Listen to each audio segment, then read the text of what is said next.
Hey fam, I hope you're having an amazing day. Hey ladies, real quick, this topic of conversation of rejection and closure has been a recurring theme for me for the last few weeks in talking to friends and family and even some of my clients. So I thought I might share a little bit of insight with you that might help you deal with this situation if you're going through it. I know we all have at some point in time. So I want to give you a couple of scenarios. In one scenario, I had a friend tell me that she was talking to this dude and conversations were going great, and all of a sudden he just ghosted her for no reason.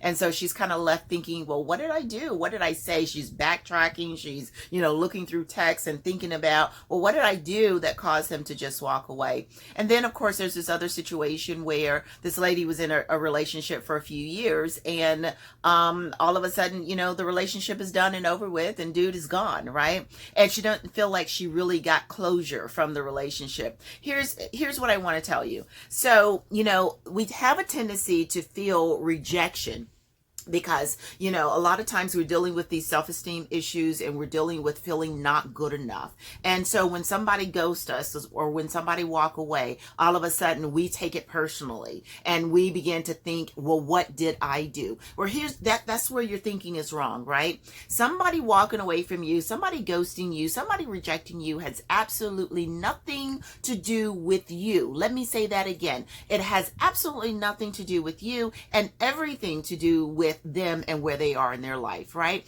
And that is not to say it's a good or bad thing. We're not trying to point fingers or blame, right? We're trying to say that there are some people who are not mature enough to be able to express their feelings and to let you know where they are and what's going on. And so instead of dealing with that situation, they walk away, okay? That's a habit. That's something that they're used to doing. That's something that they're going to take to their next relationship. And then there are some people who see certain situations, right?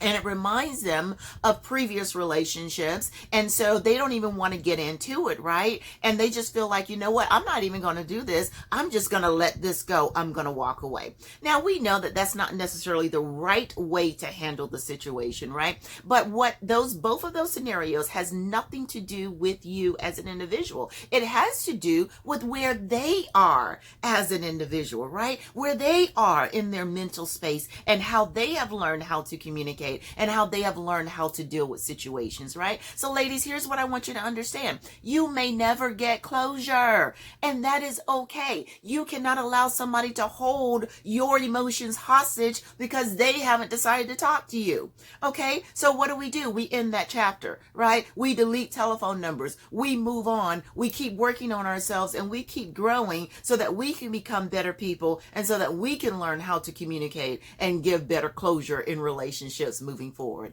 Okay. I'm going to talk more about this in some of the classes that I'm putting together. But I just want you to get over that little hump of feeling rejection. Get over that little hump of I need closure. You don't need nothing from nobody. What you need to do is to keep growing, keep being better, keep finding you, right? Focus on who you are and what you're destined and purpose to do. God bless you. Have an amazing day.